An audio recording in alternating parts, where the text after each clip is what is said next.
विक्रम, आपल्या घरच्यांबद्दल असं वाईट बोलू नये. प्रत्येकाचा स्वभाव वेगळा असतो आणि तो आपण नाही बदलू शकत. हे बघ विक्रम, तुझ्या घरच्यांना त्यांची चूक लवकरच कळेल. त्यामुळे तू खरंच या गोष्टीची काळजी करू नकोस. आज नील भैया आणि रागिणी वहिनी तुमच्याबरोबर घरी नाही राहू शकत, पण निदान ते एकत्र तर आहेत ना. कालपर्यंत नील भैयांना तर जगावंसंही वाटत नव्हतं. आज रागिणी वहिनींबरोबर त्यांनी त्यांचं नवीन आयुष्य सुरू केलंय. इतके दिवस तुमच्याबरोबर घरात राहूनही नील भैया किती दुःखी होते हे तुला माहिती आहे ना. आज रागिणी वहिनींबरोबर ते किती सुखी आणि आनंदात आहेत. या गोष्टीचा तुला आनंदच व्हायला हवा. विक्रम, भाऊ असल्याचं तुझं कर्तव्य तू अगदी चोख बजावलंस. आता सगळं देवाच्या हाती. तुझ्याशी बोलल्यामुळे आज आम्हाला खूप हलकं वाटतं देवे. असं वाटतं की मनावरचं बरंचसं दडपण आज दूर झालं. माणूस म्हणून जगायला लागलास ना, म्हणून हा त्रास होतोय. पण कितीही त्रास झाला तरी ही वाट आता सोडायची नाही. आता याच वाटेवरनं आपल्याला पुढे जायचंय.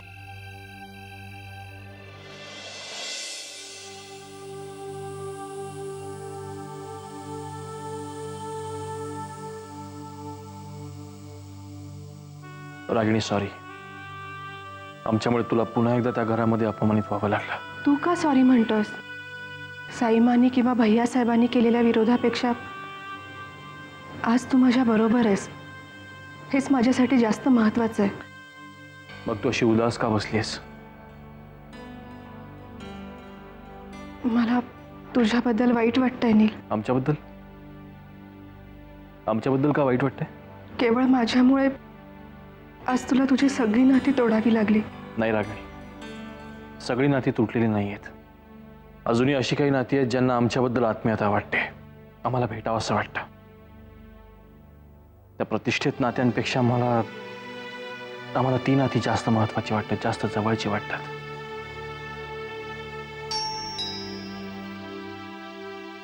आले.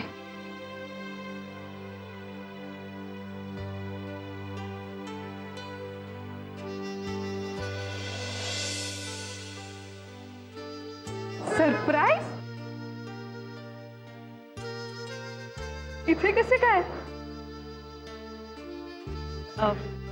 तुम्हाला दोघांना भेटावं असं वाटलं म्हणून आलो. या ना.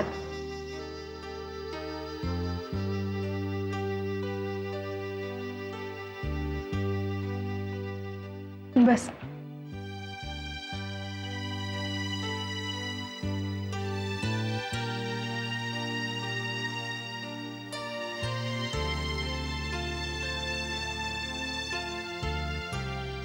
नील भैया, तुम्ही आणि रागिणी वहिनी घरी आल्यानंतर साईमा आणि भैयासाहेब तुमच्याशी ज्या प्रकारे वागले त्या सगळ्याला आम्हीच कुठेतरी जबाबदार आहोत. शक्य झालं तर त्यासाठी आम्हाला माफ करा. विक्रम, जे घडायचं होतं ते घडून गेले.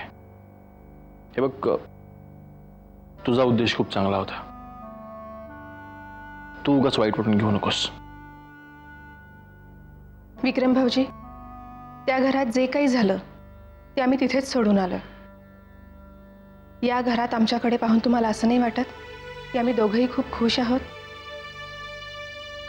विक्रम, काही गोष्टी आपल्या नशिबातच नसतात हे कळून चुकलंय आम्हाला, आणि त्याबद्दल वाईटही वाटत नाही आता.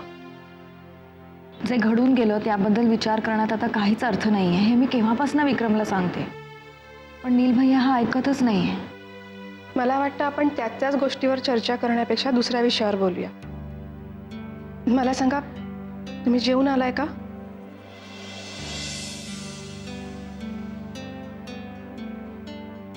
नाही वहिनी, खरं सांगायचं तर आमची भूकच मेली. भाऊजी, असं काही बोलायचं नाही. आमची जेवणं राहिली आहेत. मी पटकन आपल्या सगळ्यांसाठी स्वयंपाक करते, तोपर्यंत तुम्ही गप्पा मारत बसा.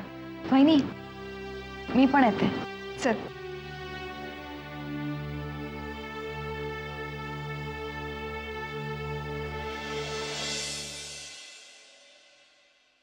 आयुष्य किती विचित्र असतं ना वहिनी. का ग असं का बोलतेस? तुमचं आणि नील भैयांचंच बघा ना. तुम्ही दोघांनी एकमेकांवर प्रेम केलं, लग्न करण्यासाठी एकत्र आलात. परिस्थितीने कधीच तुम्हाला एकत्र येऊ दिलं नाही.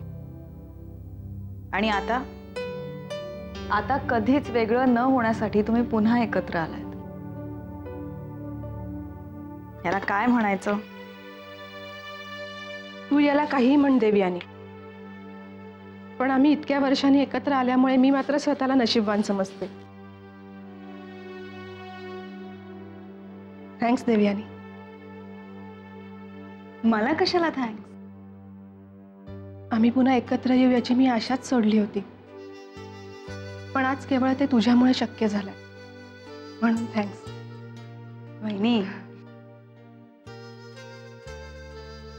आता साईमा आणि भैयासाहेबांनी आम्हाला त्यांच्या घरात घ्यायला नकार दिलेला असला तरी आम्ही आमच्या घरात एकत्र आहोत,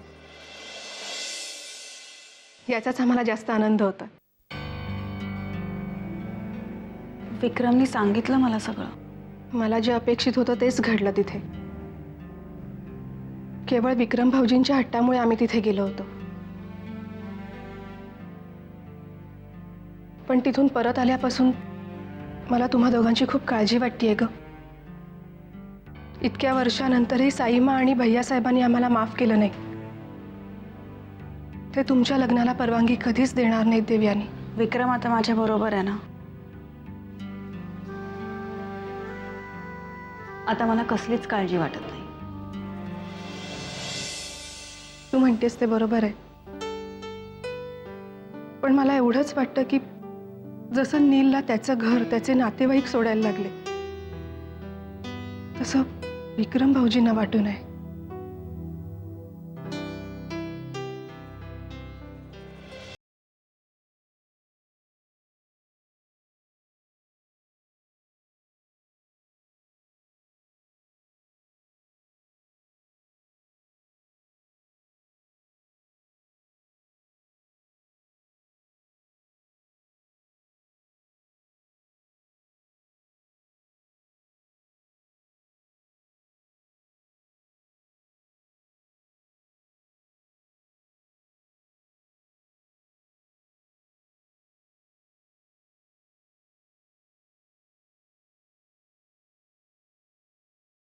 नसेल तर तुझ्या बरोबर असण्याला काहीच अर्थ नाही आहे. त्यामुळे आम्हाला असं वाटतं की आपण पुन्हा पुन्हा त्याच विषयावर बोलण्यापेक्षा तू देवयानीबद्दल काय ठरवलंस ते आम्हाला सांग. ठरवायचं काय नील भैया? आम्ही देवयानीशीच लग्न करणार आहोत. तुझा हा निर्णय जर का पक्का असेल तर मग वाट कसली पाहतोस? साईमा आणि भैयासाहेब जर का या लग्नाला परवानगी देतील अशी तुझी अपेक्षा असेल तर तशी अपेक्षा करणं चुकीचं आहे विक्रम. नील भैया, साईमा आणि भैयासाहेबांनी आमच्या लग्नाला परवानगी द्यावी याची आम्ही वाट पाहत नाही. तर देवयानीच्या घरच्यांनी आमच्या लग्नाला परवानगी द्यावी याची आम्ही वाट पाहतो. तसं जर का असेल तर मग आम्ही त्यांच्या घरच्यांना भेटतो, या लग्नाविषयी आम्ही त्यांच्याशी बोलतो. तुम्ही जाऊन काही उपयोग होणार नाही नील भैया, कारण देवयानीने आमच्याबद्दल तिच्या घरी अजून काहीच सांगितलं नाही. देवयानींनी अजून घरी सांगितलेलं नाहीये? नाही. आणि कसं सांगणार ती?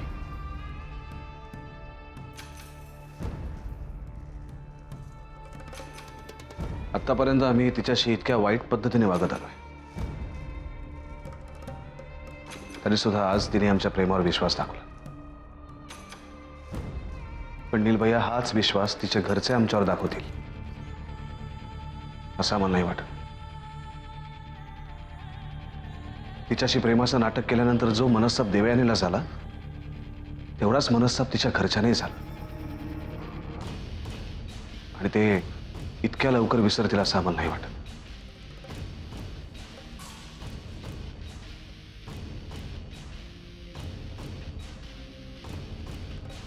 त्याची काळजी तू आता करू नकोस विक्रम. आम्ही स्वतः जाऊन तिच्या घरच्यांना भेटणार आणि या लग्नाचा प्रस्ताव मांडणार.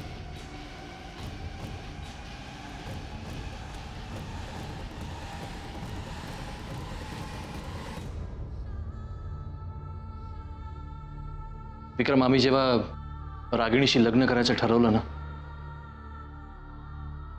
तेव्हा आमच्याबरोबर कोणीही नव्हतं. पण तुझ्या बाबतीत तसं होणार नाही.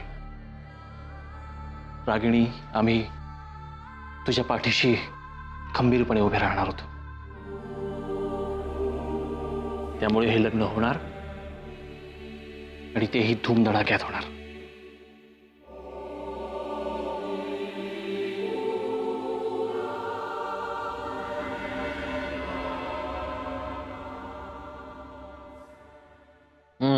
वा, तुला म्हणतो विक्रम, याच्या गरमागरम जेवणातच ना खरं सुख आहे. आणि त्यातही जर का कोणी हक्कानं वाढणार असेल ना तर विचारच ना. पण जेवण खरंच खूप छान झालं. हे जर का रोज असं चांगलं जेवायचं असेल ना तर लवकरात लवकर लग्न करणे हा एकमेव पर्याय तुझ्यासमोर आहे. काय देवयानी, बरोबर बोलतोय ना आम्ही? बस ना देवयानी. बहिणी तुम्ही? मी बसते ग. काय विक्रम, म्हणजे आम्हाला भेटण्याचं निमित्त करून तुम्ही असे किती दिवस एकमेकांना भेटत राहणार ना?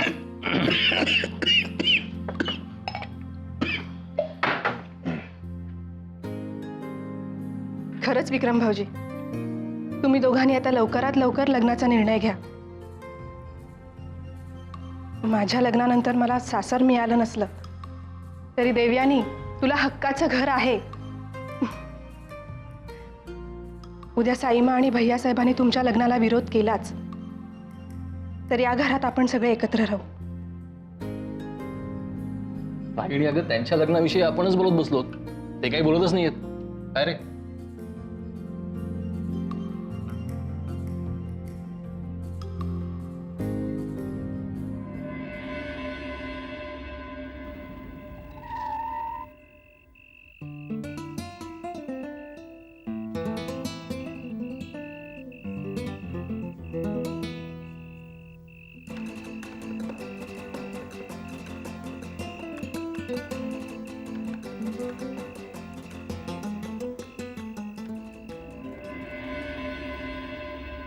नीलभई आणि रागिणी बहिणींना भेटून खूप बरं वाटलं.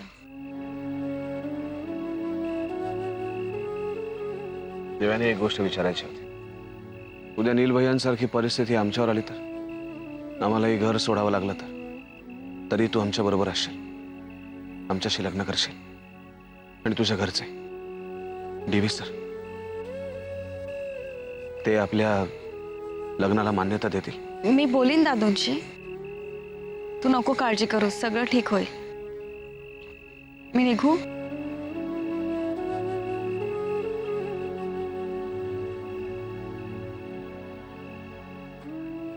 विक्रम, सांभाळून जा.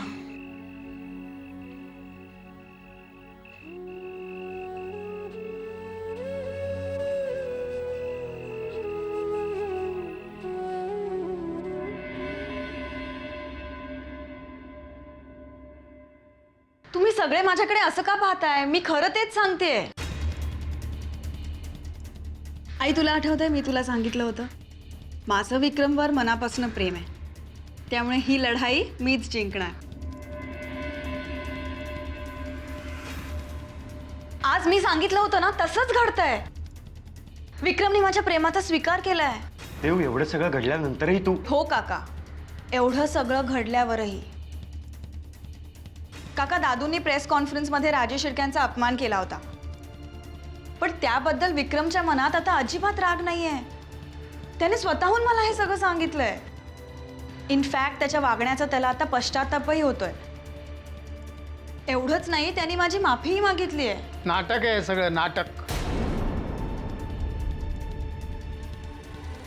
यापूर्वी त्यांनी तुझी माफी मागायचं असंच नाटक केलं होतं, एवढ्यात विसरलीस? आणि एक गोष्ट मी तुला स्पष्ट सांगतो, आता विक्रम कसाही वागला तरी त्याचा माझ्यावर काही परिणाम होणार नाही. नाही दादू, तुम्हाला वाटतं तसं नाहीये. विक्रमचा एकूणच स्त्री जातीबद्दल राग होता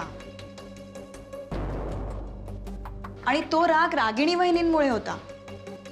म्हणजे रागिणी वहिनींमुळे नीलभैयांचं आयुष्य उद्ध्वस्त झालं अशी त्याची समजूत होती. पण दादू, आता खरं काय आहे ते विक्रमलाही कळलंय. हे बघ देऊ, आता झालं ते झालं. त्या राजे शिर्केंमुळे आपल्याला अजून त्रास व्हायला नकोय. बाबा म्हणतात ते बरोबर आहे. तेव्हा तू हा विषय इथेच संपव. अगं आई, कधीतरी मला समजून घे ना. देव्यानी, तुझं बोलणं समजून घ्यायला मी आहे ना. मी विक्रमादित्यला चांगलंच ओळखते. तो नक्कीच बदलला असणार. तुझे डोळेच सांगतायत. अभिलाषा, तू मध्ये बोलली नाहीस तर बरं होईल. अहो, ती बिचारी एवढं तुम्हाला सांगतेय आणि तुम्ही कोणी तिच्यावर विश्वासच ठेवत नाहीये. देऊ आतापर्यंत कधी खोटं बोललीये का? जाऊ दे देऊ, तू यांच्याकडे लक्ष देऊ नकोस. मी आहे तुझ्या बरोबर. अभिलाषा, हे बदेव, इथं हजर असलेल्या प्रत्येकाच्या मनात तू सुखी व्हावंस असंच आहे. तेव्हा तुझ्या लग्नाला जो कोणी विरोध करत असेल ना, त्या विरोधाच्या मागची भावना काय ते समजून घ्यायचा प्रयत्न कर. ती प्रत्येकाच्याच भावना समजून घेते हो, पण तिला कोणीच समजून घेण्याचा प्रयत्न करत नाही. आणि तुम्ही सुख सुख जे म्हणता ते राजे शिर्केंपेक्षा दुसरं कुठे मिळणार आहे? देव, हे बघ, तू इंद्रनील आणि रागिणीला एकत्र यायला मदत केलीस हे रणवीर राजेंना समजलंय. तेव्हा साहजिकच तू त्यांची एक नंबरची शत्रू झालेली आहेस. आता त्यांनी तुला त्या घरात पाऊल टाकू देणंच अशक्य आहे. आणि तरीही तुझा विक्रमादित्यच्या बोलण्यावर विश्वास बसतोय याचंच मला आश्चर्य वाटतंय. या विषयावर बोलून एकमताने काही निर्णय होणार नसेल ना, तर आपण हे बोलणं इथंच थांबूया. पुढचं पुढं पाहता येईल. नाही गोदाका, तुम्हाला सगळ्यांना आता माझ्या बोलण्यावर विश्वास ठेवावाच लागेल. दादू, विक्रमचं खरंच माझ्यावर प्रेम आहे. दादू, या विषयावर मला काहीही बोलायचं नाही.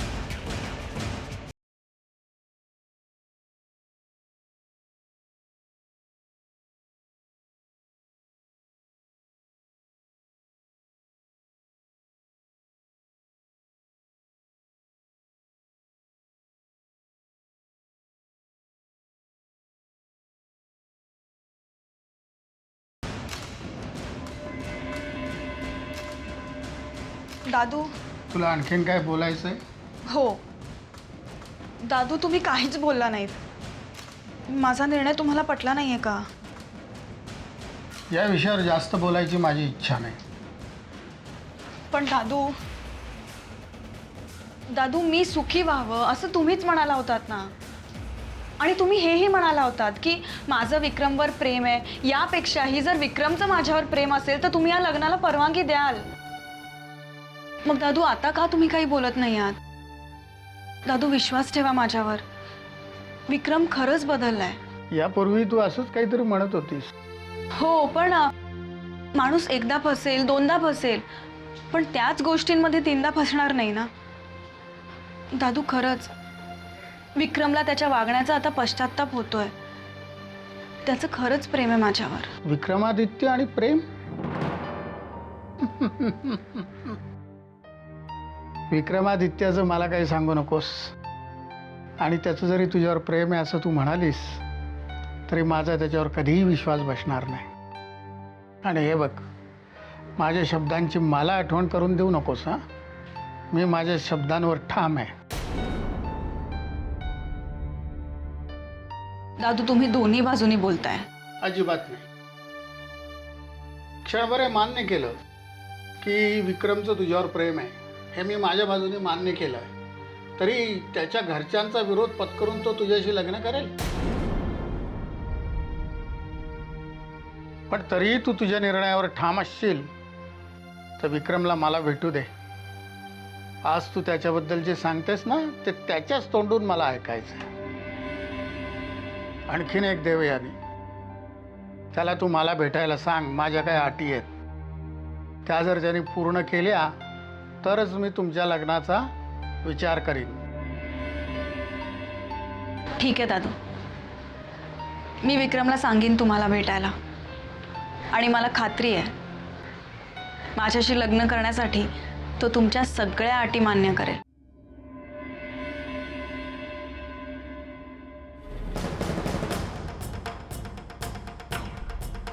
देऊ, या सगळ्यामध्ये तू सुखी व्हावंस एवढीच आमची इच्छा आहे.